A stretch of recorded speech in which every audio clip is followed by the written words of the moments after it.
Sorry, I am late. It's okay, Doctor. Thank you very much for joining us. It's a pleasure to see you even from far, Doctor. Thank you. Thank you.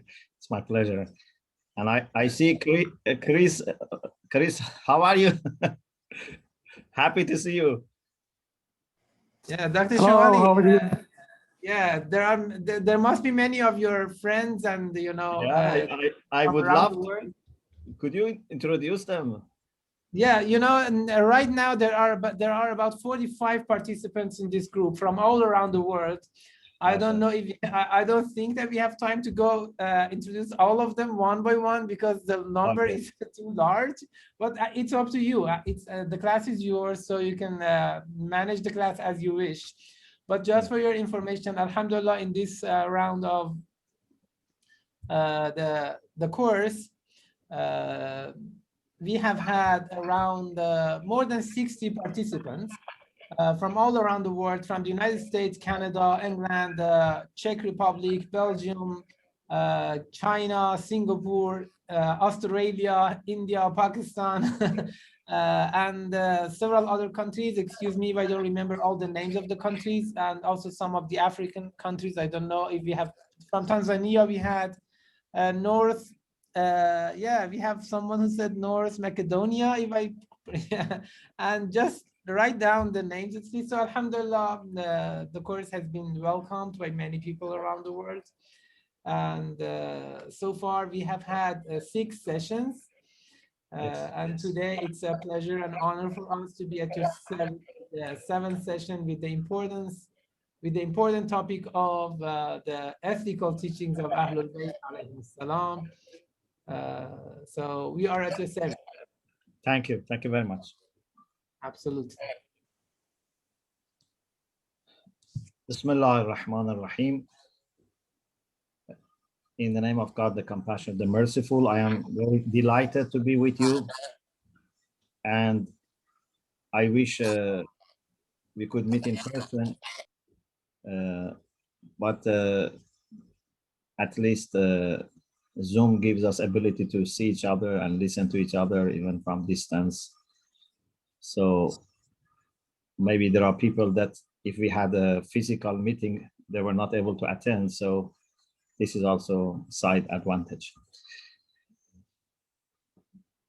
I would like to share with you personal history about the way I was involved in ethics, and also something about some of the characteristics of Shia Islam. For me personally, it was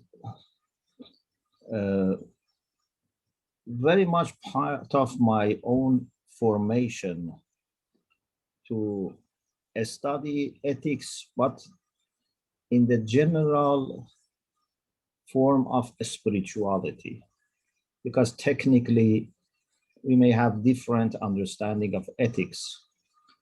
But since I entered the seminary of Qom in the, at the age of 17, I decided that I have to go to seminary. I was studying in Tehran, and I was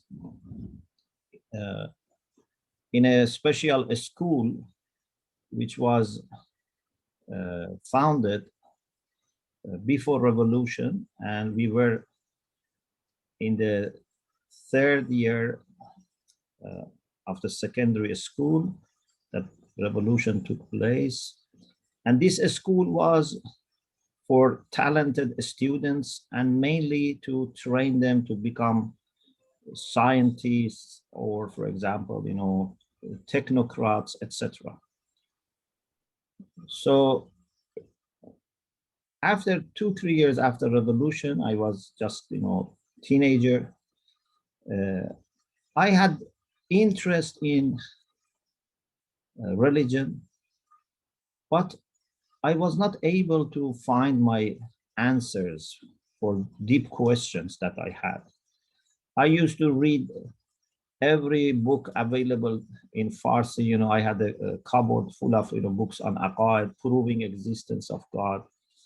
I didn't have any scholar in the family to ask questions. I had some good teachers in the school, but I was not convinced, maybe because my mind was not also prepared. I didn't have, maybe background, and also I didn't have access to, great scholars. So just in the last year of my high school, I said to my father, I want to go to Qom. We were in Tehran. So I said, I want to go to Qom because I find that without finding answers to my questions, I have no interest. And my father is not a clergyman, and we didn't have actually any clergyman in close family members. But thanks to God, he didn't object, and he said, we can go and meet someone in Qom who is related to one of our, relatives, and ask for his advice. Anyway, to make the story short, we went to Qom, and he said, no, it's good if he comes now. He doesn't need to complete his high school, the final year. So I had the blessing of my father and later mother. So I went to the seminary at the age of 17, and I didn't even want to complete my high school. And I said, I can do it later because we have a system of, just taking exams if you can study yourself. So from the beginning of my entry in seminary, I had two things always clearly connected with each other in my mind. Of course, I am not a scholar. I'm just a young, the teenager who had studied some books. And that was, I need to study philosophy, and I need to work on spirituality. So when a teenager comes to this conclusion, this shows that this must be something common in the teachings of the Shia scholars, especially people I was reading a lot, like Ayatollah Mutahari at that time. So from beginning, I had interest in studying philosophy and spirituality. Part of it is ethics, part of it is mysticism, etc. But as you know, in the Shiite seminaries, we have a long process of training. So sometimes I say to friends, I say, for us, 7-8 years is just to warm up. If you want to become a good scholar, 15-20 years is the minimum of study. And so we have to go through a very sophisticated process of studying, Arabic and logic, and prepare and build ourselves, But I had interest in philosophy. I couldn't start philosophy. I had to wait for some years. But anyway, as much as I had opportunity taking, lessons in addition to lessons offered the seminary, reading, etc., I tried to work on these two areas together. And this continued in all these decades of my study, intellectual discussions and also spiritual discussions. And I think it had great impact on my formation. Later, when I was writing a book on Shi'i Islam for Islamic College, this is about 2000, 2001, I was involved in this writing. I was thinking, in addition to normal questions, like what is the origin of this faith? What is the story of the development of this faith? Their references, their doctrines, their practices, their statistics, their holy cities. In addition to these questions, which I try to answer in different chapters of this book, maybe my readers would expect me to give them something about the spirit of Shia Islam. What is the general spirit? What is the general flavor of Shia Islam? So I was thinking, and without any precedence, I came to this conclusion. And since then, I have been thinking, more. I have given, lectures on this, and I am more convinced than ever that there are three things that should exist together in a true Shia. Not every Shia is a true Shia. And also, this is not exclusive, something about Shia. Maybe Sunnis can welcome this. Maybe Christians can welcome this. I have stories, that I will share with you. Maybe that even some of my Christian friends welcomed this. But for me, at that time, writing this book about Shi'i Islam, I was convinced that if we want to be loyal to the spirit of this school of Islam, we need to have three things together. One, rationality. Rationality is a very important feature of Shia Islam. Of course, not rationality in modern sense. It has its own explanation. Reason or intellect is one of the main sources for understanding Islam according to Shia Islam. But it's not only for understanding, it's for practice, for making any decision. Anything has to be rational. And we don't have any place for something which would be against the reason. Yes, maybe something is above reason, but not against reason. We don't want to go into that discussion right now. But rationality is one thing. And this is, you see, many Shia have interest in philosophy. Second, spirituality. Spirituality is also very important in the school of al-Bayt. And you find many manifestations for that, in particular, emphasis on prayer and supplications and going beyond rituals and finding deep spiritual connection with God and then with the creation through your acts of worship. And third, search for justice. For the Shia, not only divine justice is a principle, but this has to be echoed in social justice. And social justice connects us with the messengers who are sent by God according to the Quran to help people establish social justice, up to the Prophet, Imam Ali, Imam Hussein, and Imam Mahdi, who is going to lead people in establishing social justice and equity and solidarity all over the world. So search for justice is very present in the history of the Shia.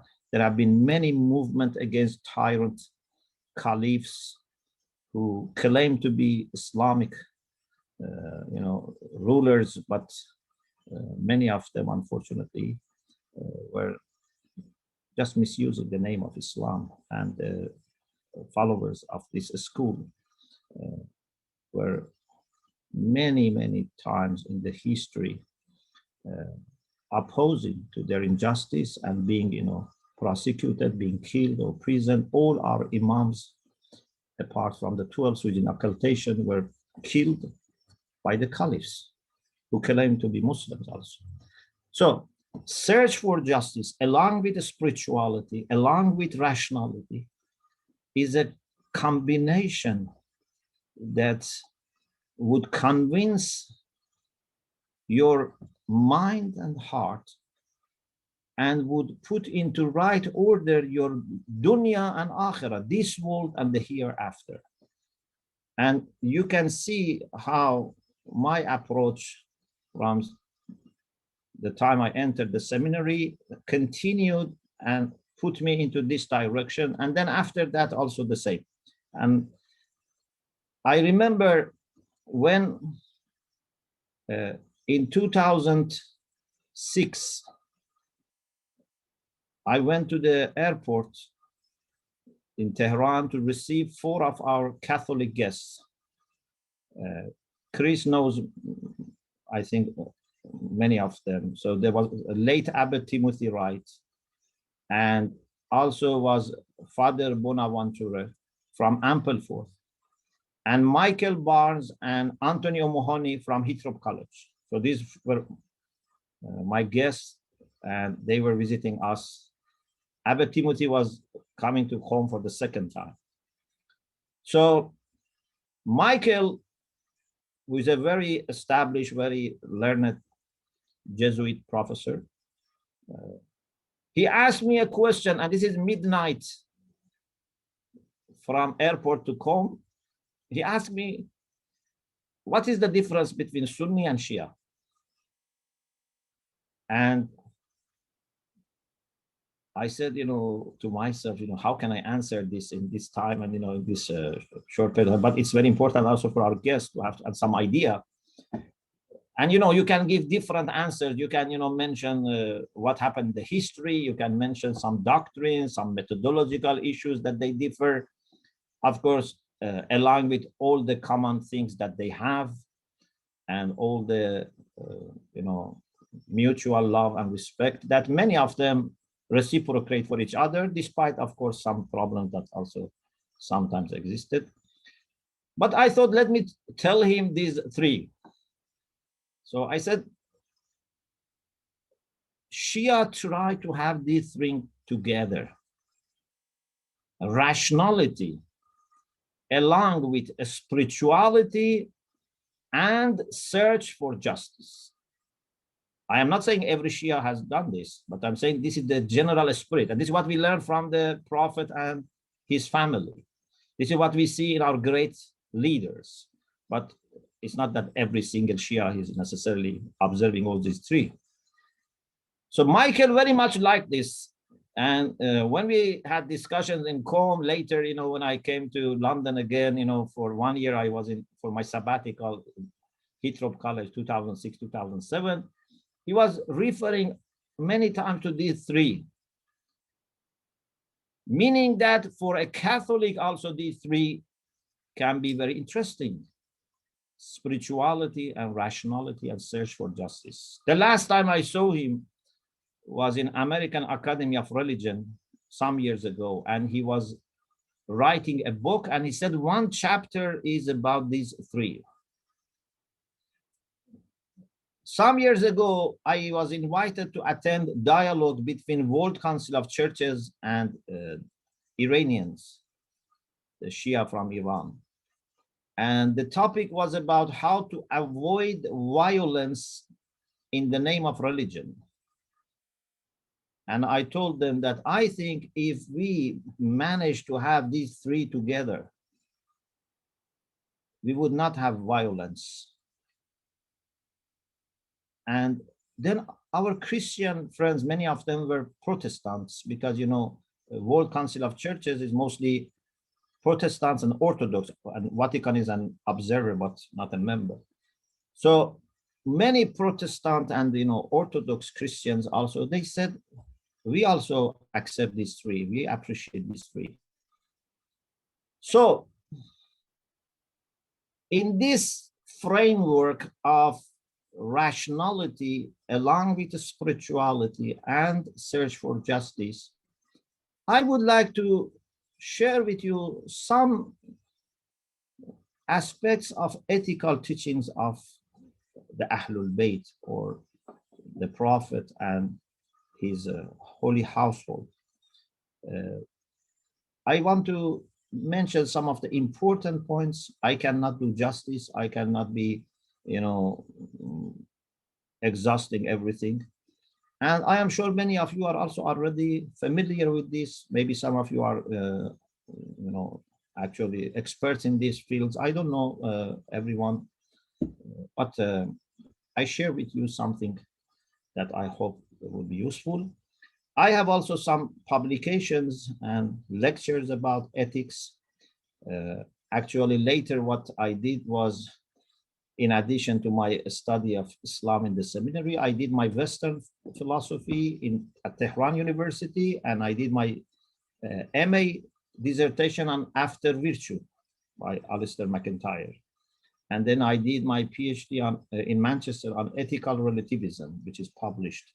So I have different publications on ethics, but if you want to get a fragrance of ethical teachings of the Shia, maybe this book, Lessons on Islamic Morals, is something good to begin with. This is a book that starts with some chapters on definition of the science of akhlaq and how Muslim scholars developed this, what was their understanding, some of the major works, some of the recent developments in this field.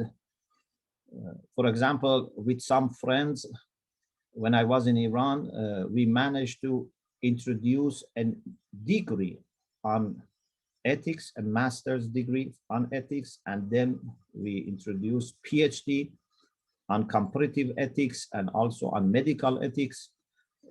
So there are lots of development. We have journals now in the seminary on ethics. So in the beginning of this book, I mentioned these points about the context, and then I try to give a brief account of content of ethics in the school of Ahl al-Bayt. Muslim scholars have followed different patterns in classifying ethical teachings of Islam. Some people divide it into individual and social. But another way is to divide it into 4 categories. What ethical principles and values you should observe with respect to yourself. We have lots of things that even if we live alone, still would be applicable because it's about ourselves. For example, we have to go by reason. We need to seek truth. These are many things that even if you are alone would be applicable. The second realm is what you should observe with respect to God. The third is what you have to respect with, what you have to observe and respect about your relation with others in Islam and in many other religious traditions. Your relation with God and your relation with people are very closely connected. I cannot think of someone getting closer to God and not more kind with people, not more caring for people. Islamic spirituality has God at the center, but also then for the sake of God, we have to be loving and caring for all creatures of God.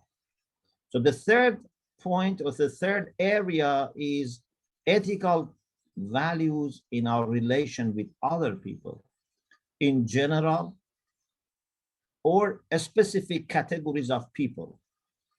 People who are, for example, our kinship, or people that have some special rights over us, like our teachers, people who are in more need like elderly members of the society, people who are ill, people who are poor, people who are strangers, etc. So we have lots of teachings about this. And the fourth area is what ethical values we should observe in relation with the environment or non-human being creatures. So in this book, I have tried to bring these teachings in 23 lessons for someone who wants to have some holistic understanding of Islamic ethics. Also, in Islamic lifestyle series, which is some 80 lectures, I have followed the book Mafatihul Hayat by Ayatollah Jawadi Amuli, who is one of the most leading Shia scholars and philosophers and ethicists, and also something similar, again in 4 categories. Many detailed points about Islamic ethics are presented. So you have now a kind of framework, ethics with 4 major compartments, with 4 major areas. What you should observe with respect to yourself, what you should observe with respect to God, what you should observe with respect to people and in general or different groups of people, and what you should observe with respect to every creature of God. For example, about soil, about water, about birds, about plants, everything. Muslim ethicists say that there is nothing in our voluntary actions and in qualities which we have a say about them, those things which are not fixed by creation, virtues, vices, which we have a kind of ability to change them, to remove them, to bring them, and all our voluntary actions. There is nothing except ethics has something to say about it. Islamic ethics is responsible to clarify for Muslims every single action that they must do or they must avoid, every single word, every single practice, even intentions. So all of them are covered in Islamic ethics. And in the school of Ahlul Bayt or in Shia Islam, there has been always great interest in ethics because, as I said, a rational approach to religion along with spirituality and justice would avoid ritualism, would avoid just doing things as a routine, would avoid making religion void from deep connection with God and just becoming a robot that has certain tasks to do or certain things to say, and sometimes be empty from mercy, from love, that unfortunately sometimes we see some believers who are not careful about ethics and spirituality and have not adopted rational approach exhibit. So what I want to share with you in this time that we have is few aspects. I cannot go into all these, virtues and values, but I can share with you some aspects of this system of thought about ethics that might be helpful in developing a general idea. And again, this doesn't mean that it's exclusive to the Shia Islam. Maybe other people also would be saying that we welcome and we believe the same. That's great. I am not here in the position of undermining or underestimating any other school or any other religion. I am just trying to speak with maximum loyalty to the truth without any bias, based on the sources, based on what I understand between me and God. I'm going to share. But if these are shared by other people and other religions, that's great. And so there is nothing to suggest that Shia believe in this and other people don't believe in this. I'm not doing such comparison now. So before I start with the first characteristic, I would like to have a pause. If you have any ideas, any questions, anything about what we have discussed so far, please, feel free. And then maybe after that, we can have a little break. And then, inshallah, let's start the second part. Mr. Zazad, are you doing to moderate the session? Dr. Shomali, yes, I can moderate. Can you hear me? Yes. I can do the moderation, or if people want to ask questions, they can unmute themselves. This is what everyone has been doing, it doesn't need much of moderation. So, but there is also a question. Sometimes they raise their hand, and then yes, of course. Yeah, I will be here and I will do the moderation. And there is a question in the chat box. It's a pretty long one. From no, that is not a question. The last one. No, sorry. That was a yeah, that was a previous discussion before your arrival. So far, I think we're good to go, and there's no questions. But if people want to ask questions, please feel free to start asking your questions.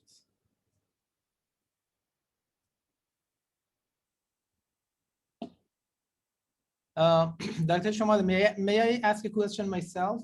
Sure. These important three characteristics that you were talking about, I was wondering if these are, I was reflecting on them, and I think that, do you mean that these are the spirit of the teachings of al-Bayt, or you also want to say that this, can this be also a descriptive account of the communities or not? Can we describe a certain community, or at least a part of the Shi'i communities, as having these characteristics in practice, or this is the ideal that we need to work on achieving? Yeah. So these three are, first of all, what can be easily understood from our sources. So if we go to the Quran and the teachings of the Prophet and Ahlul Bayt, we find these three. Right. Secondly, we find them reflected in the life examples of the Prophet and Ahlul Bayt and great Shia leaders and scholars. Right. But when it comes to community level and to individuals, I think, at least for me, maybe I am wrong, I can see that in large, there is, compliance with these three. But if I want to go into parts and individuals and smaller communities, unfortunately, we find cases that people were not able to have these three together. And right. Even for myself, I don't claim I can have, I'm able to show all my life was, exhibiting these three together. I try. So it's not just an ideal, it is present in the history of the Shia in large, but it doesn't mean that every movement that Shia communities took or Shia leaders, took was always in compliance with these three.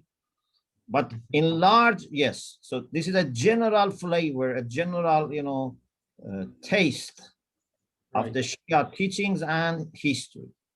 Right.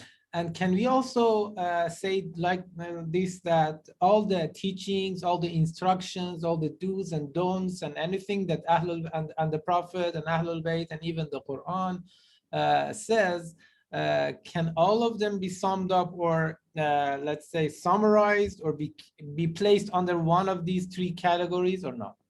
Yes. Actually, I think everything has these three together. If you go to our aqaid, if you go to our fiqh, if you go akhlaq, if you go to judiciary system, family life, community life, how to interact with people of other faith, everything should exhibit these three.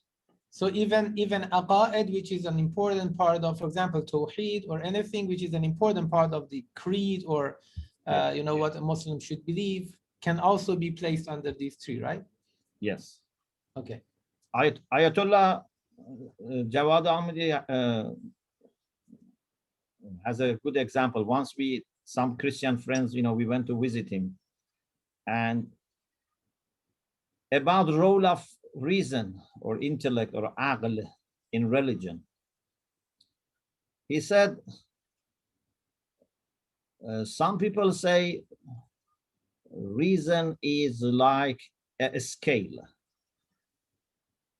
Everything has to be weighed and measured according to reason.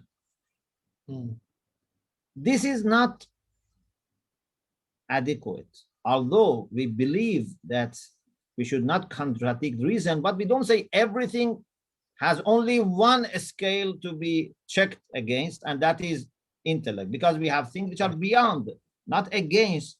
But for example, there are things that through revelation we understand. There are things that through mystical experience we may understand. So we don't want to say if religion has something, it has only be checked by aql.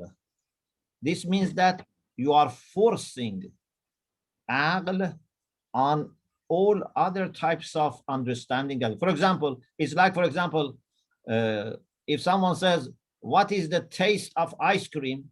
And someone says, you have to use your aql only. Okay, how can I understand with my aql the taste of ice cream? Or how can I understand with my aql the fragrance of rose? So there are things that have their own ways of understanding, but nothing would contradict reason. That's the main thing, not that we don't have other ways of understanding. So he said to say it's the only scale is not complete. Some people say reason is like the key. If you want to enter religion, there are many claims, many religious claims. You have to use reason to open the key, to open the lock for the room which has true religion. So this is another analogy. Some people say it's good because it helps us to distinguish between true religion and false religion. But he said even this is not adequate, because when you enter the room, you don't need the key.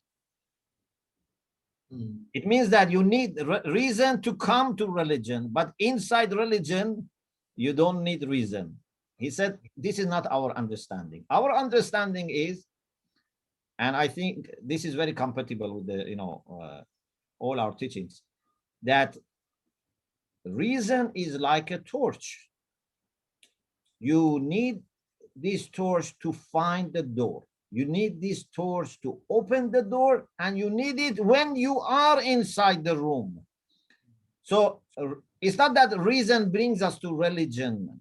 Reason should also be always with us when we study our texts, when we analyze our traditions.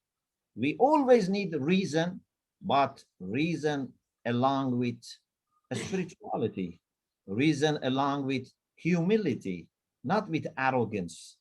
So we should have all these together so that we can have a balanced approach. Thank you very much, Doctor. I think Sadiq has also had a question because he's raising his hand. So Sadiq, you can go forward and ask your question.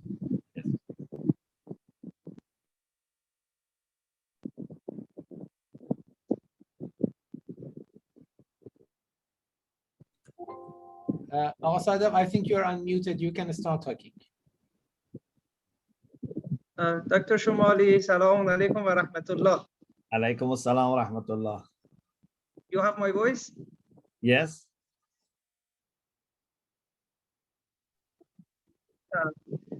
The question, I think it occupies my mind for a long time, but it's not so challenging. And my question is that, as we always say, that Shia as a great and spiritual religion always is seeking peace. And you just mentioned seeking justice as a pillar for our deen, our religion. So what's the relation between seeking peace and seeking justice? Are they related to each other or not? Thank you. Yeah, actually, justice is the foundation for every virtue. According to Muslim ethicists, justice is the virtue which has no exception. In other words, justice is the complete cause, is al-illatu tamma for moral goodness. Because, for example, telling the truth can be sometimes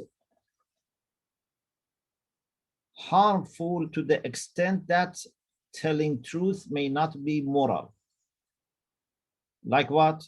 Like, for example, if by telling the truth to a criminal, you endanger the life of an innocent person and show where that innocent person is. This criminal is going to kill him. Here, morally, telling the truth is not good.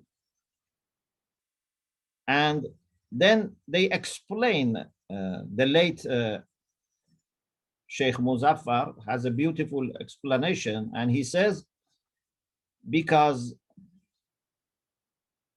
goodness for telling truth is something which is there if there is no obstacle. In other words, telling truth has muqtazi for goodness, but there can be sometimes obstacles. It's not illat tamme, it's just muqtazi. Adl is illat tamme for goodness, but telling truth is muqtazi, means if there is no obstacle, no overriding factor, nothing that would overweigh goodness of telling the truth, then it is good. But if there is a greater harm, which is of course very clearly defined in jurisprudence, then telling truth may not be morally advisable. And then we have things which are neither like justice nor like telling the truth, like a speaking. A speaking is not even muqtazi for goodness. A speaking is neutral. So if you bring good reason along with a speaking, it becomes good. If you don't bring good reason, it's neutral. If you bring bad reason, if you speak with bad reason, it becomes bad. So at the same time that we believe in realism and objectivism in ethics, but we don't say everything has fixed position. There are things which have fixed position. There are things which can change. But if they are left to themselves, everything being equal, they have a moral status. And there are things which are neutral and we have to bring from outside. So when it comes to adl, to justice, they say justice is the most fundamental virtue. And this is also, of course, very much in line with the Aristotelian approach to, faculties of the soul, and how justice is when you have the balanced position in all the faculties. If you have wisdom, and if you have modesty, and if you have bravery, these three together, so means that in the faculty of rationality and anger and appetite, in all these faculties, you have reached balanced position, you have justice. So similar to that, Muslim ethicists say justice is the most fundamental value. And therefore, anything good like peace must be based on justice. So if we observe justice, we can have peace. And if we go for, injustice, then peace cannot be maintained or even established in the first place. It is So can we interesting say that that peace is a consequence or result of justice? so peace can be in different degrees. Sometimes you can have a kind of temporary peace, which is like a ceasefire. But enduring peace cannot be achieved without justice and without truth. And actually, in the Catholic tradition also, they also have this idea that, truth and justice and love, are needed for peace. So Muslim ethicists have similar approach that justice is very, very fundamental for having peace, and we have to work for peace. Otherwise, it means we are compromising about justice. Thank you so much. You are welcome.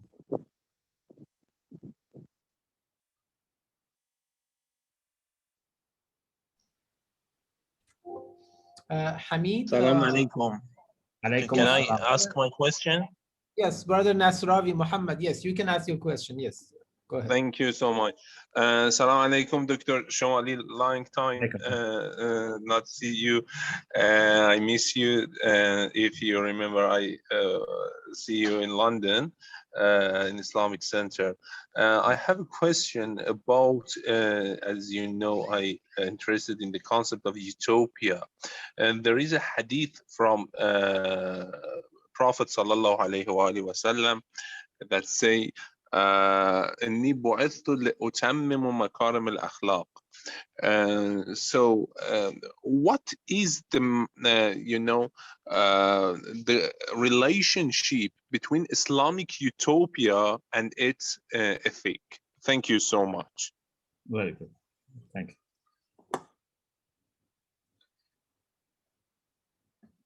you. In an ideal state, ethics is the governing power. Nothing like ethics and spirituality can develop all potentials of human beings. Even law, even religious law is not enough. Religious law is to fix the boundaries, but you need to do something in these boundaries. For example, if you want to do farming, you can say, okay, this is the area of your land. You shouldn't go beyond, because then it's lands of other people. This is the boundary. Also, these are the things that you cannot farm. They are illegal, for example. Okay, but you have to do something. You cannot just observe the boundaries and limits and legal points. You need to work with passion, with love on your land, to cultivate your land, to grow something. Like family. Family life cannot be just based on legal points, even legal points in Sharia, because these are boundaries. Family life must be based on love, on ethics, on spirituality, on sacrifice, on mercy, on forgiving, on not demanding, on not being selfish. This is all about ethics. or when it comes to community or to society in large, there are many, many things that can make our life happy, and they are only through ethics and spirituality. If I love my neighbor loves me, if we care for each other, if we have concern for each other, as Islam, tells us, then we can have a happy community. But if we are just, watching each other and, just making sure that we don't commit a crime against each other, this is not enough. If you manage to keep some wolves next to each other without killing and attacking each other, this is not a human community. We shouldn't be wolves that observe law and therefore they know, their limits.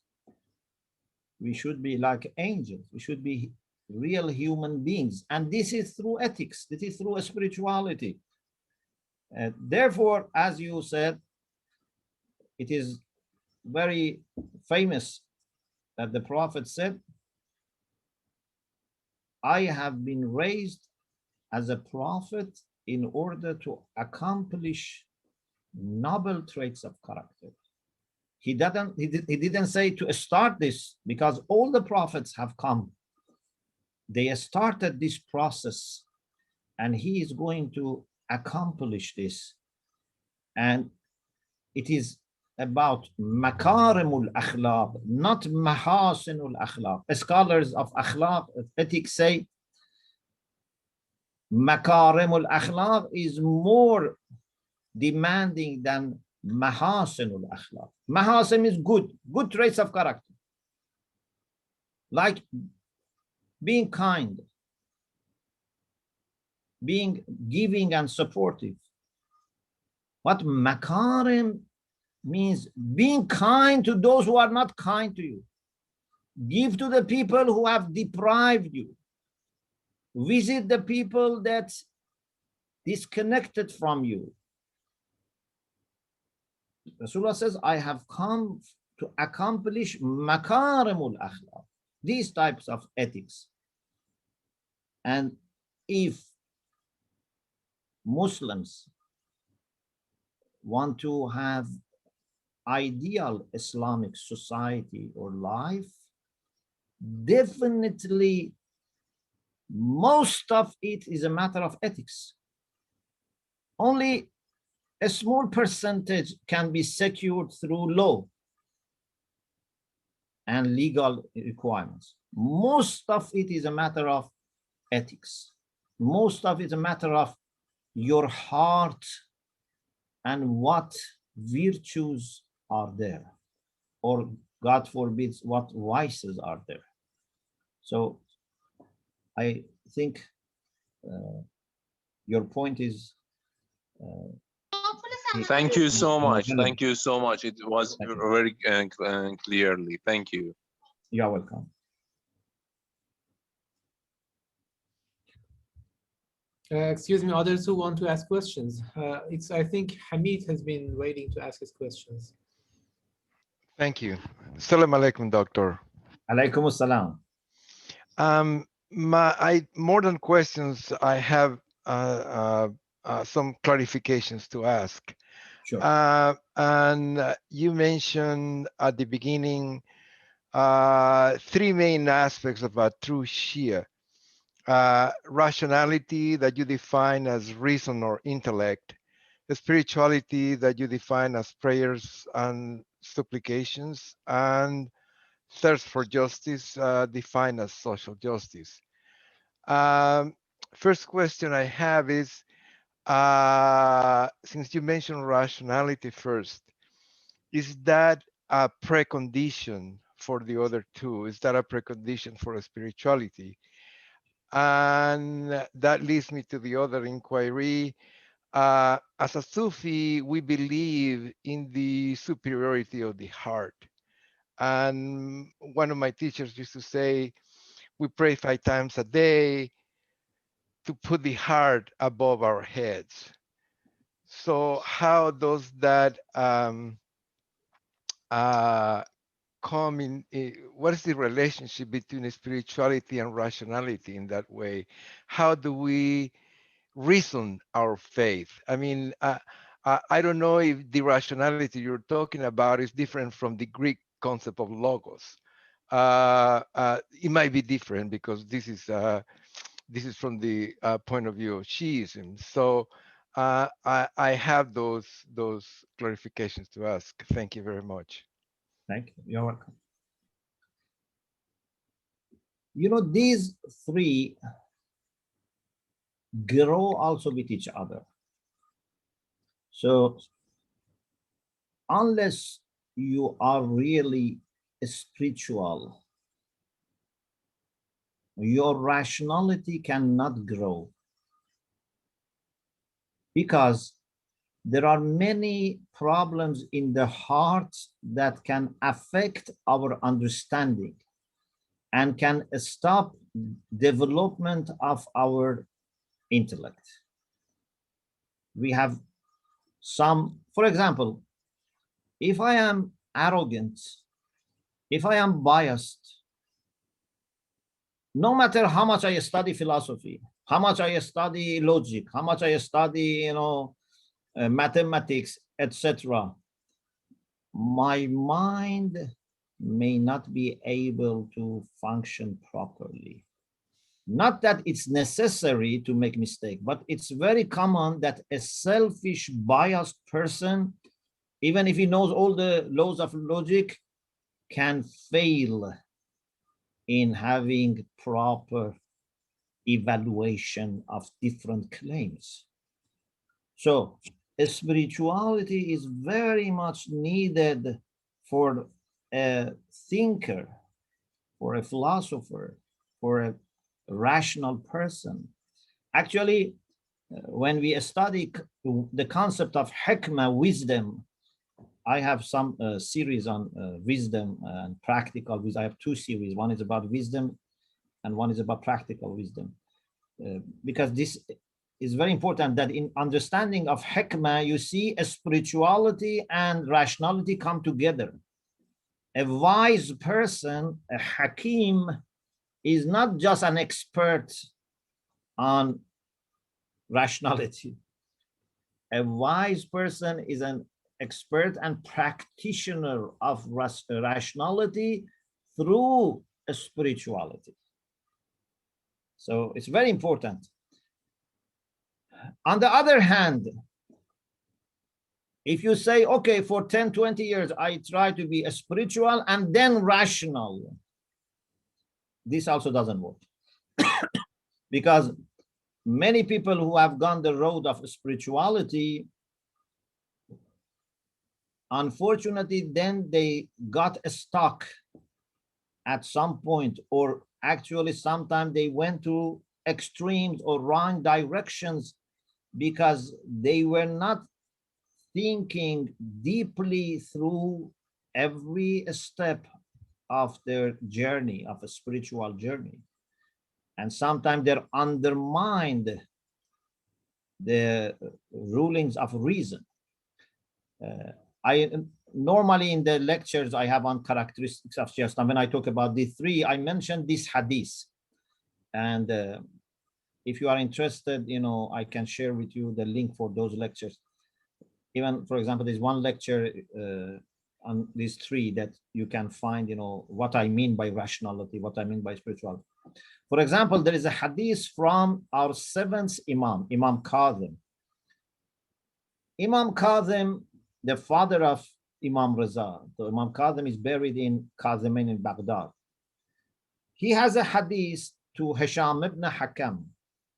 And he says, God the Almighty has two hujjah, two ways of communicating his will to us. One is external, one is internal. The external hujjah or proof are prophets, messengers, imams. The internal hujjah or proof is intellect. Both are hujjah of God. So on the day of judgment, God would ask me whether I obeyed both or one or none. I should have obeyed both. So there is no way to follow truly the teachings of the prophets and then contradict decisive judgment of intellect. No conflict at all. There is 100% harmony between intellect and teachings of the prophets, if we understand them well. Some scholars have used this analogy. They say, if it was possible to bring prophets inside you, internalize prophets, that would be your intellect. And if it was possible to bring your intellect out, that would be prophets. So if we understand them both, and it's not easy, this is why we need a scholarship, we need people who have both to teach us and to be mentoring us. If we have both rationality and spirituality with proper balance, each of them helps the other. If we are not doing the right way, each of them stops the other. And then you have to choose either this or that.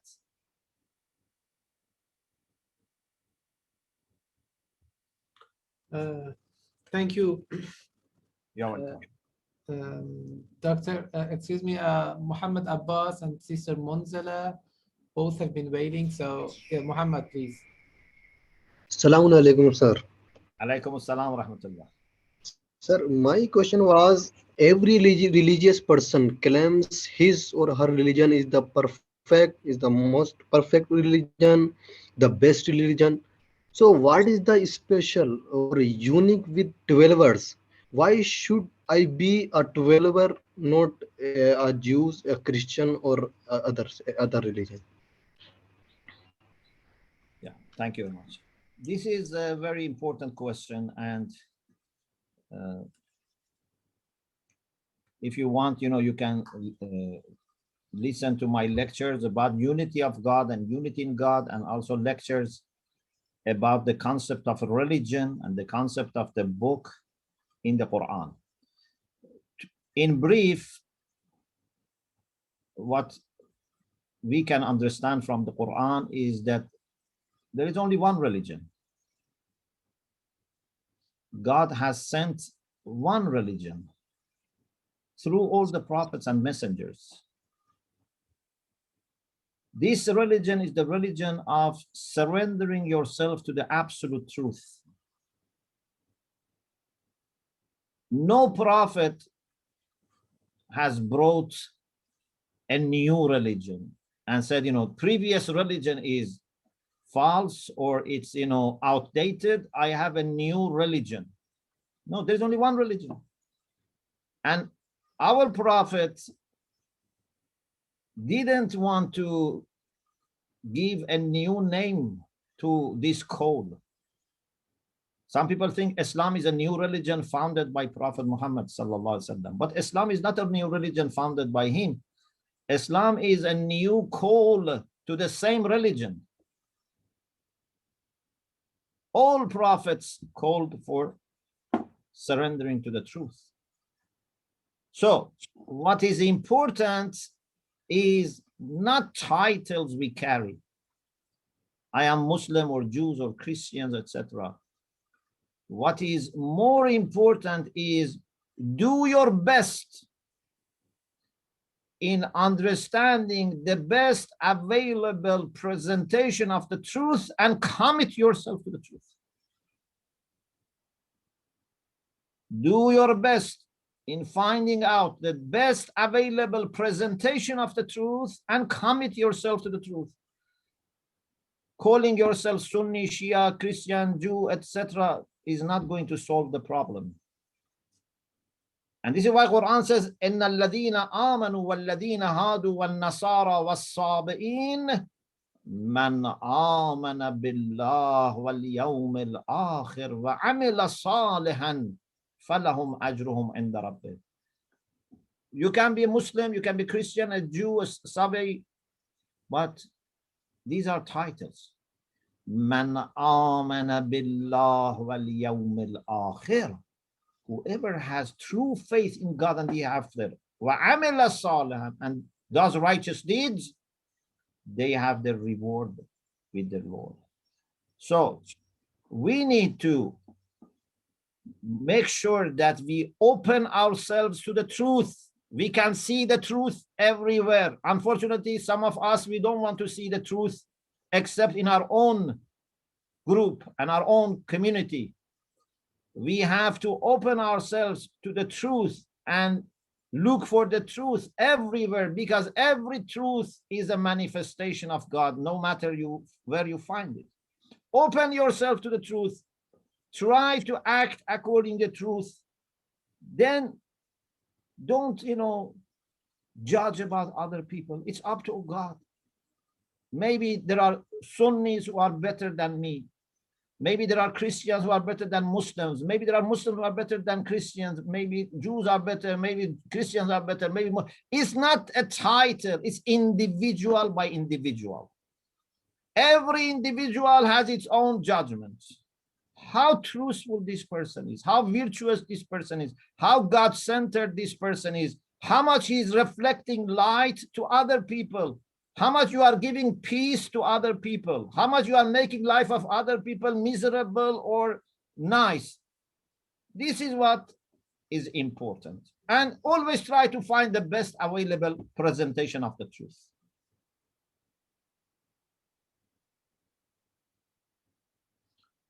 Thank you very much. And the last question is for Sister Monzela. Salam, Sheikh. Thank you for the wonderful discussion. So my question is, with regards to ethics and law, what specific role should ethics play with regards to law? So what relationship should they have with each other? Should they function as co-equal branches parallel to each other alongside other branches? Or is there room that ethics could actually inform law? So could it serve as an independent source of law or alongside the other four, or could it be incorporated into Ahl? Is there room then within our sources of law to absorb ethical principles, even individualistic virtue ethics or any other ethics, and potentially grow as well? Thank you. Thank you very much. It's a very good question. And we had some dissertations and theses in COM actually about this question, the relation between akhlaq and fiqh, or between ethics and law. It's a very important question. And the brief answer is law is more something that is geared at securing minimal perfection for the average people. If we follow Islamic, for example, law, Sharia, we would have minimum which is possible for every average person to observe. Of course, there can be exceptional cases that even this minimum cannot be done. Then we have secondary rulings in Islam. For example, sometimes there are emergencies that someone cannot, for example, make wudu or can make tayammum. But in general, what average person, young, old, man, woman, from village, from city, educated, uneducated, from west, from east, average people can do is introduced in the form of law. And also law has its own way of sanctioning. Normally, law is something that can have, not always, can have also some kind of external sanction. But ethics is something that is not pleased with the minimal perfection, minimal happiness. Ethics tells you you can go higher and higher. But we cannot expect this from everyone, but those who have aspiration for closeness to God and higher degrees of perfection, after making sure that they do certain things which are required by law, they have to make sure that in the actions and more so in their characteristics of soul, they follow ethics, they follow spirituality and akhlaq together. And therefore, here you sometimes have different degrees, different stations, different manazil. Let me give you an example. For example, if there is a person who is starving,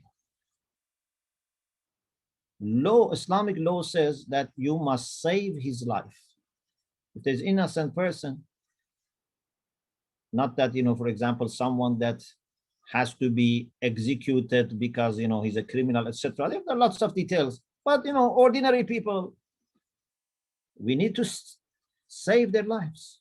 Even we need to save lives of animals. So someone is starving. I have to give him food or money to buy food. But how much? What type of food? From legal perspective, what saves his life? You don't need to give him more than what he saves his life from legal perspective. So in other words, if you don't give him what saves his life, you have committed a sin. But if you give him a simple food, it's enough. But from Islamic akhlaqi perspective,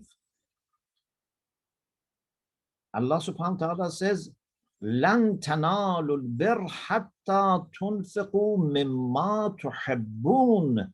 You have to give him what you love, not remaining of food in the fridge, which is for a few days in the fridge and you don't want to eat, you give it to this person. Not just a piece of dried bread, for example. No, what you love to eat, you have to give to that person. We don't say this is legally binding so that you have committed a sin if you don't give, the food that you love, but we say from spiritual perspective, you have failed. If you have not shared or not even shared, sometimes Islam says you have to give priority. Sometimes I have a food that I love and I share. This is muwasat. Sometimes I have a food that I love and I don't have enough. I just give to other person and I say, okay, I don't want today. This is ithar. يُؤْثِرُونَ عَلَىٰ أَنفُسِهِمْ وَلَوْ كَانَ بِهِمْ خَصَاصَةٌ. This is akhlaq. So law lays the foundation for us and the framework. But then we have to equip this. We have to bring furniture. We have to bring lights. It's not just enough to have the framework. Law is like a box to keep you secure. But then to make this box a home is different. Thank you, Sheikh. Thank you. You're welcome, Ahsan. Assalamu alaikum, doctor. I just have one more question.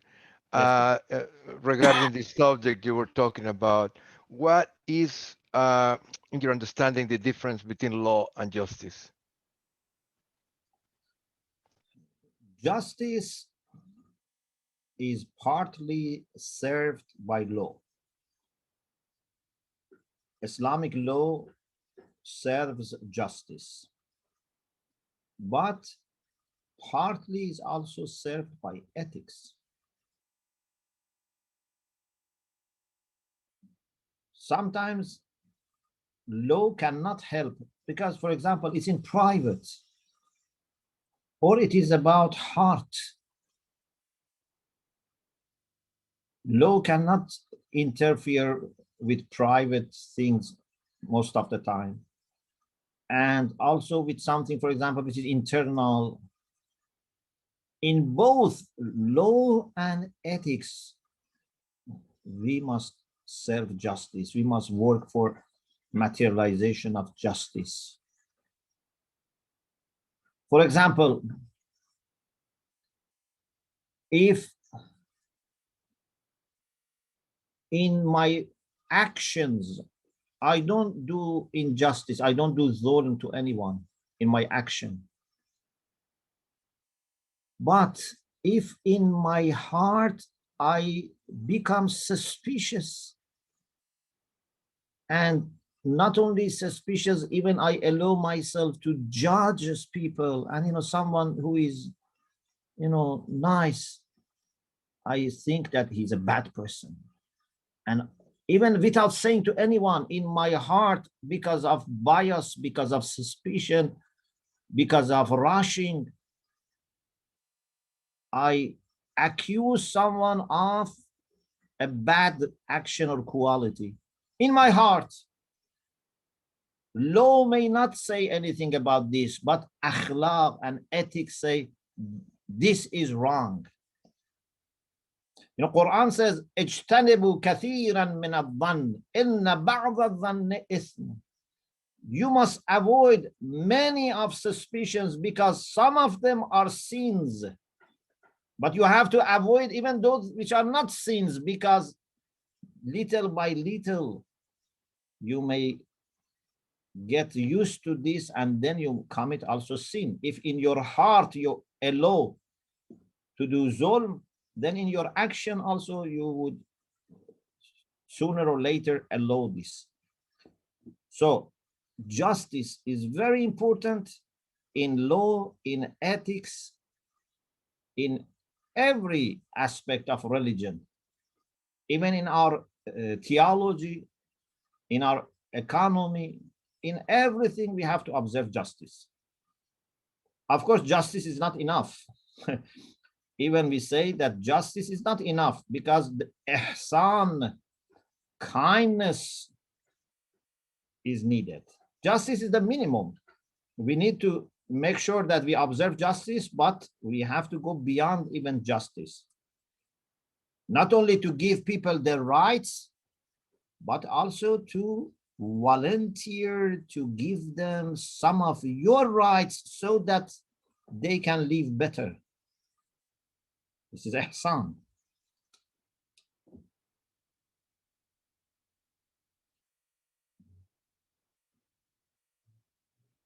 You're welcome.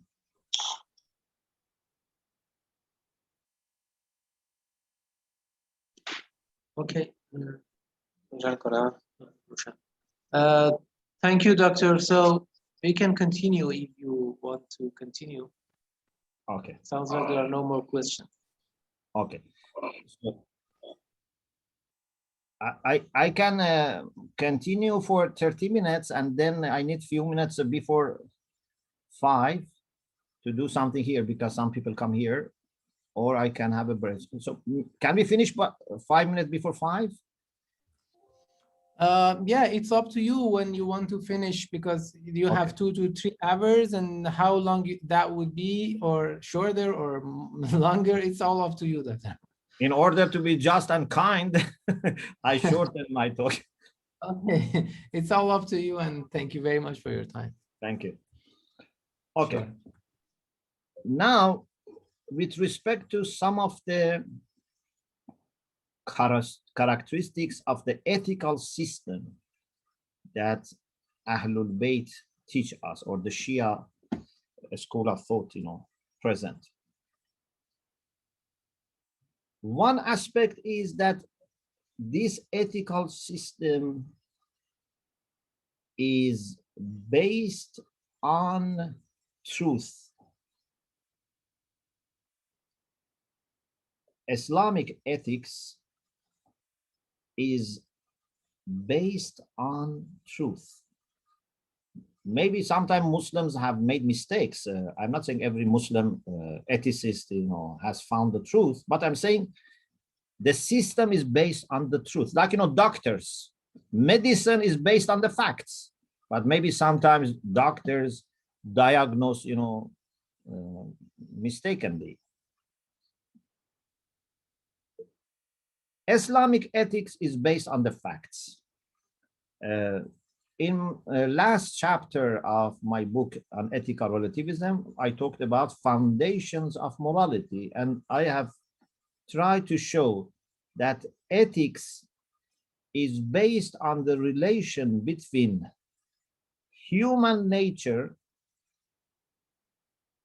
and the actions or qualities of the heart and their consequences. And these are all factual. Our nature is common. All human beings, despite their differences, they have the same nature. Human beings today, human beings 200 years ago, they are human beings. So our nature is common and is a reality. Actions or qualities of the soul, like jealousy, greediness, or bravery, modesty, these are also real qualities or kayfiyat, as they call of the soul. Consequences of these actions on ourselves and others are also real and can be measured. So everything is based on realities. In Shia jurisprudence, we believe that all religious instructions are based on real interest and harm. We say al-ahkam tabi'atun lil-masalih wal-mafasid al-waqi'iyya, which means that God then is an expert, a kind and loving expert that helps us to understand. If we had knowledge that God had, we would have come to the same conclusion. God is not asking for anything arbitrarily. This has lots of foundations in theology about intrinsic and rational goodness and badness, al-husn wal-qub, al-dhatiyan, al-aqliyan, that the Shia have adopted. And also we believe that jurists are to find out the truth. Therefore, they may find or may not find. This is called takhti'ah. So the Shia are mukhatte'un, means we say some jurists may find the truth, some jurists may not find the truth, because there were some schools of Islam, they said whatever jurists find is true. And this is a kind of relativism. So this system of ethics is based on facts, on truth. And therefore it's not arbitrary, it's not subjective. It's not possible to allow any room for bias, for racism, for any kind of favoritism. It's just truth. What we need is to open ourselves to this truth through mind and heart. So even in the most theoretical discussions, heart is at work. And even in more spiritual discussion, mind has to be at work. So this is very important. And in this tradition, as I said, God is like a kind and merciful expert. Even if God was not our Lord, his knowledge and his love was enough to tell us the same thing. And if any person has this love and knowledge, would come to the same conclusion. So then prophets and messengers and holy people they help us in discovery of this truth through their teachings, but also through their witness, through their life examples. Imam Sadiq, the sixth Imam of the Shia, says that كونوا لنا دعاة صامتين, or دعاة الناس بغير ألسنتكم. Call people, invite people, but without your tongues, or when you are silent. It means that this fact, this truth, needs truthful people to witness, to bear witness, and then offer their witnesses, to be witnesses.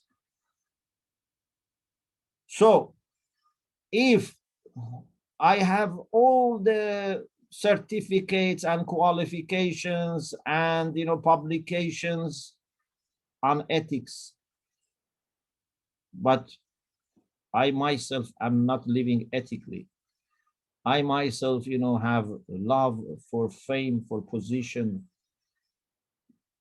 for respect of people, I have failed. And many positions in Shia Islam are dependent on justice in the sense of righteousness. So a narrator of hadith, a jurist, a judge, a leader, they have to be just. They have to be adil. Even imam of prayer, even if he leads the prayer for himself and another person, if he is going to be imam, he has to be just. Imam of mosque has to be just. Imam of the city has to be just. What does it mean? It means that he must have established justice in himself. He must not do injustice to any person, even to himself. Internal and external justice has to be established. If you look at this, this makes every person work hard to be spiritual, to be righteous, to safeguard their hearts from penetration of Satan. I am not saying everyone has been successful. I'm saying this is the tradition, this is the legacy, this is the teaching, this is what people try. So this school of thought, when it comes to ethics, makes ethics based on truth and asks us to be truthful witnesses for these values, and involves law, involves theology, involves everything, family life, social life, economy, in order to help people develop this type of personality. Everything in Islam has to be spiritual. Everything has to be ethical. Everything has to help us to become better human beings. And I many times say that we shouldn't get it wrong. A true believer has to be also a good human being, because sometimes, unfortunately, we think one of the two. You can, be a believer and do your, religious requirements, and this is then enough, or this is more than enough. Human being, to be a good human being, is too little or not important. It's a secular concept, etc. Sometimes people think like this, but when it comes to being a good human being, we should not be less than people who just think about humanity. But for us, we have to build upon this. So we have to be true human beings. We have to be true believers also. And these would not conflict. These actually supplement each other. So this is one point that I wanted to emphasize. This, of course, opens the room for lots of discussions. The other thing that I want to emphasize is that in this system, there is no exception for main principles. As I briefly said in the first part, there are some actions that may have varying conditions. Telling the truth can sometimes be problematic. Listening, for example, to an elderly person is good normally, but sometimes maybe that, or even listening to your parents, sometimes can be problematic. Generally speaking, you have to listen to your parents. But Islam says that if, for example, they ask you to associate partners to God, or if they ask you to commit sin, or if they ask you to commit injustice to others or yourself, of course, here you don't listen to your parents. So actions can have different conditions. Sometimes they may be good, sometimes they may be bad, sometimes they may be neutral. At least most of actions are like this. But when it comes to virtues, when it comes to principles, then we don't have exceptions. For example, one major principle is justice. Sometimes people say justice is good, but within our own circle. We don't need to be just about others. Some religions, some traditions, some cults, different people, may have this idea. We observe justice inside our group, but we don't need to observe justice with respect to outsiders. Or at least we don't need to respect it with respect to enemies. Maybe normal outsiders, okay, but enemies, why we should observe justice with them? Some people may think like this. But Islam says, لا يجرمنكم شنآن قوم على ألا تعدلوا اعدلوا هو أقرب للتقوى. Do not let your hostility towards someone or some people make you unjust. Be just. So Ahlul Bayt have taught in different ways and forms that you cannot do injustice to anyone, even to the enemies, even to the people who want to kill you. You cannot do injustice to them. And sometimes I say, if we only observe this principle, most of the problems of the world would stop. If we don't do injustice to anyone, even our enemies, most of problems will stop. Or when it comes to trustworthiness, ada'ul aman, they tell us you have to deliver the trust even to the bad people. If someone that I disagree with, or someone that I don't endorse his actions or religion, etc., has entrusted something with me, or he has some rights that I have to observe, I cannot admit exception and say, no, this person is an exception. I don't need to observe trustworthiness here. No. It's very interesting. Many people have heard this, but I don't know whether you have, thought about this point, that Prophet Muhammad, before even becoming a prophet, was known as Sadiq al-Amin. He was known as honest and trustworthy, truthful and trustworthy. But then there were 13 years of a struggle in Mecca, and Quraysh leaders became his enemies, and they wanted to kill him. They actually killed some Muslims. Lots of problems. But it is interesting that they never doubted his trustworthiness, his honesty. And therefore, when the Prophet had to migrate from Mecca to Medina, sorry, he had some of the trust of people of Mecca with him, some of these mushrikeen, pagans, some of enemies, some of leaders of Quraysh. Still, they used to entrust him with their valuables.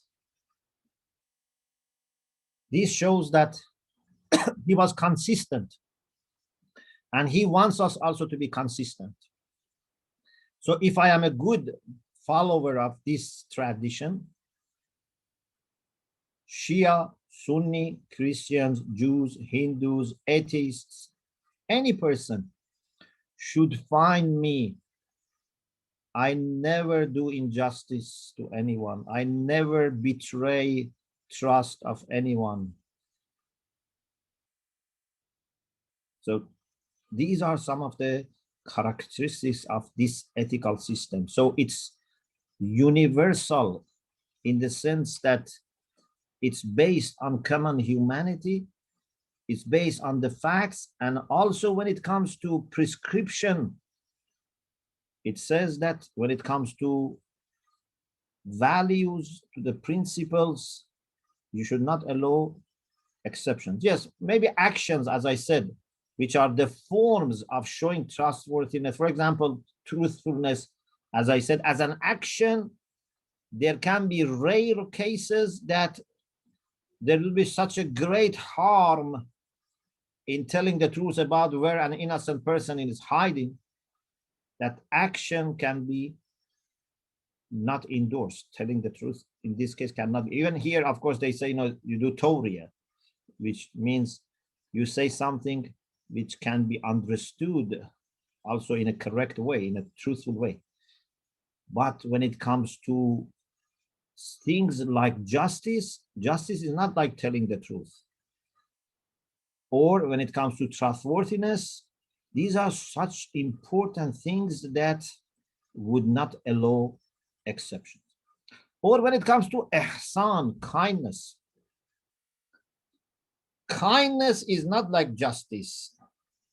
But in a sense, again, Islam says kindness is not limited to your own circle.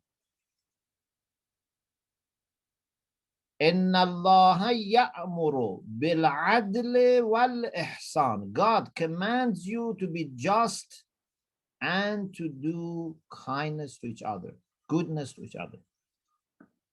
The exception for kindness is if someone is an unjust person, if someone is killing you, then if kindness can help him to repent, of course, be kind to him. But if kindness is going to make him worse, then you wouldn't be kind to criminals. But you have to be just to criminals. You have to be trustworthy with criminals. But in helping them, you have to see how justice, how all fundamental values would dictate. So if you think that you can serve the general cause of justice by being kind, okay, be kind. If you see now, by being kind, the other person can do more harm to himself and others, then here kindness has exception. So it's very rationally and with proper methodology, linking real examples of life with our philosophical, theological, spiritual foundations.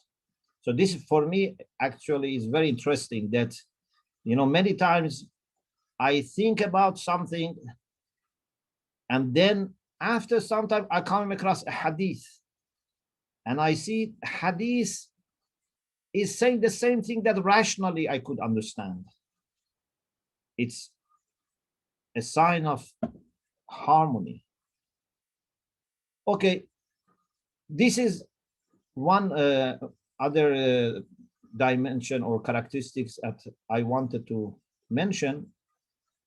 The other thing that, and my last point that I want to mention is, in this ethical system, you don't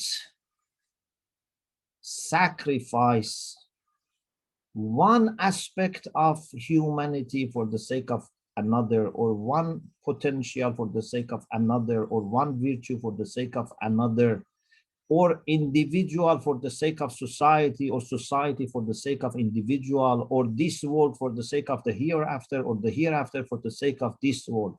What is important, and actually this is a dimension of justice, is that you strike a balance and try to do justice with everything. If God has given me some talents, I have to discover them, explore them, and see what is useful for me and other, and develop it. If another person has talents, I also should help them to develop their talents. When it comes to our worldly life, we have to make sure that everything is efficient, everything is organized, we plan in advance. Lots of emphasis about doing things properly, about planning, about being farsighted. But also, we should not forget our death. We should not forget the hereafter. This balance is very important. Individuals are very important, but society is also very important. Family is very important, but we are not only thinking about family, we talk about human family. So the balance is very important, because unfortunately we human beings can quickly miss the balance. From one extreme we can go to the other extreme. We need always to remind ourselves about the need for striking balance, and this balance and justice are, you know, two sides of the same coin. Okay, I stop here. I can be with you for 4 or 5 minutes, but then if you allow me, I say goodbye and end this session. But for 5-6 minutes, I can be with you. Dr. Shomali, thank you very much again for your brilliant lecture and for your time. We really appreciate it. And also, but before we go to the questions, to the people who want to ask their questions, there has been a question in the chat box from Parviz Ali. Do you read it yourself, or I should read it for you? Can you see that? Or yes. Okay, do you want to answer that first?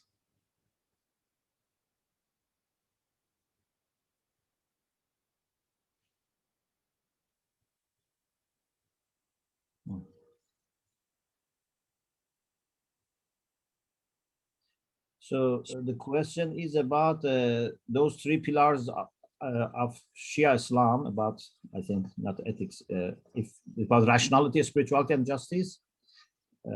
And I think this question was asked, yeah, we talked about it, that I said how rationality and spirituality help each other and can grow each other. If I say, for some time, I don't need to be rational and I just try to strengthen my spirituality, this can create problems. And if I say for some time I will be just rational and not spiritual, this also can create problems. These two should go hand in hand. Of course, maybe more emphasis on spirituality. I'm not saying, you know, 50% of time on spirituality, 50% on rationality, but I'm saying both of them should go hand in hand. But mentors are very important here, because although I am at the beginning, but we need people who have both sides and they are experienced and they are ahead, and they can tell me how to strike the balance.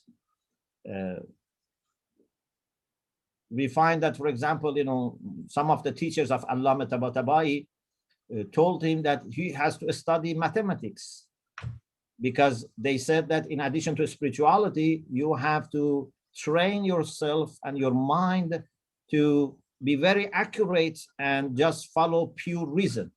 So we need, to get this kind of advice from experienced people who are comprehensive in their knowledge to tell us, how to make, next steps.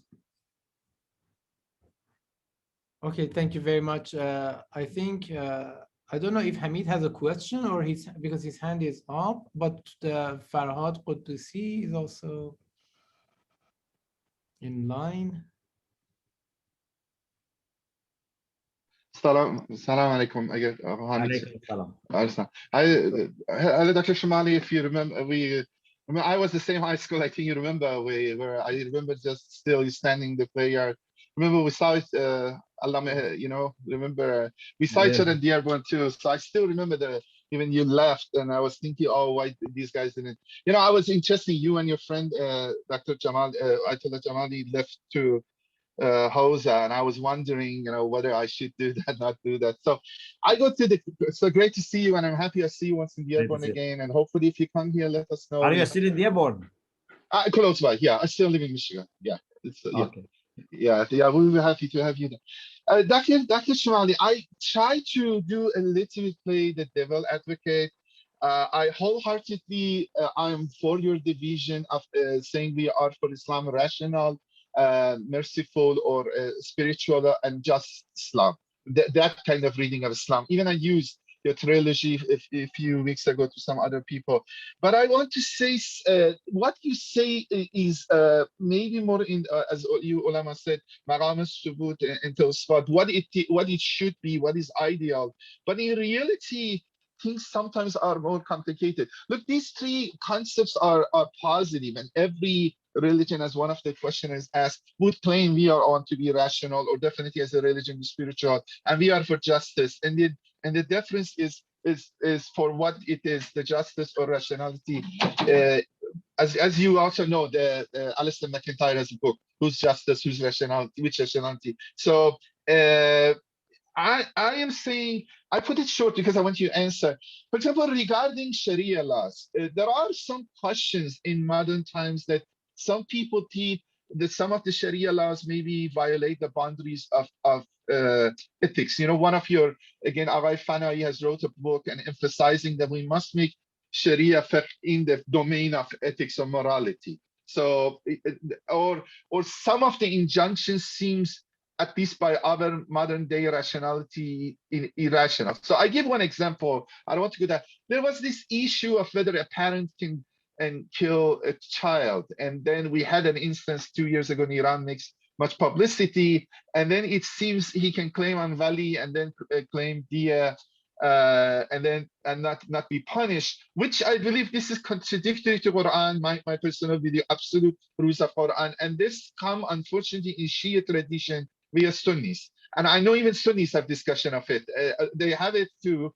And then I know from 1,000 years ago, they have questions about it. But that's my opinion. I know some big ulama said, no, we have a Masail Shia, these hadith, so on. So, but this doesn't match the contemporary rationality. And the other thing I'm saying, I'm seeing ulama said that manabe or the sources of thought are Ahl, Ijma, Hadith, Quran. But I haven't seen any faqih really give a ruling based on Ahl. If a hadith is there, hadith overrides. It's so powerful that you all start to justify. Even the hadith is, that is the attitude, maybe not your personal, but general tendency. And I tell people, I think the best way we can do effectively using Ahl under subsuming hadith to show this hadith is not authentic. If I go tell people this ruling is nonsense, that at least my opinion is that some parent can kill a child, people say, no, this is hadith, you don't understand, because imams know something don't know. The only way open to me, and we have tried it to do some other issues regarding the V-men and stuff like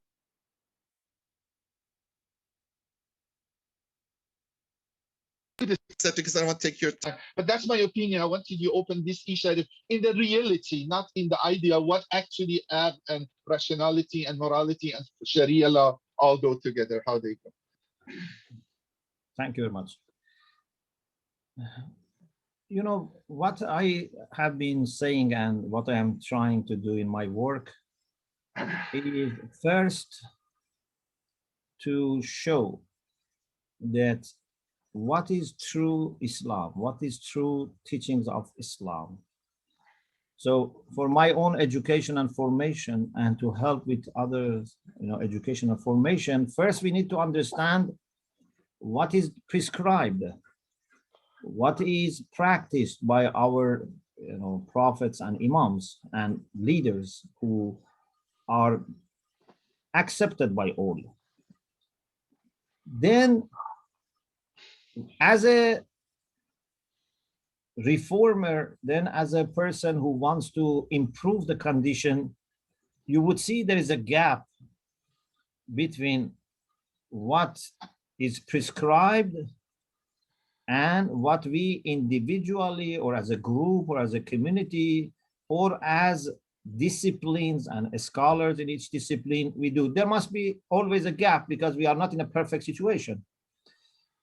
And we have to reduce this gap. But this, I think, has two, parts. One, to enlighten the environment.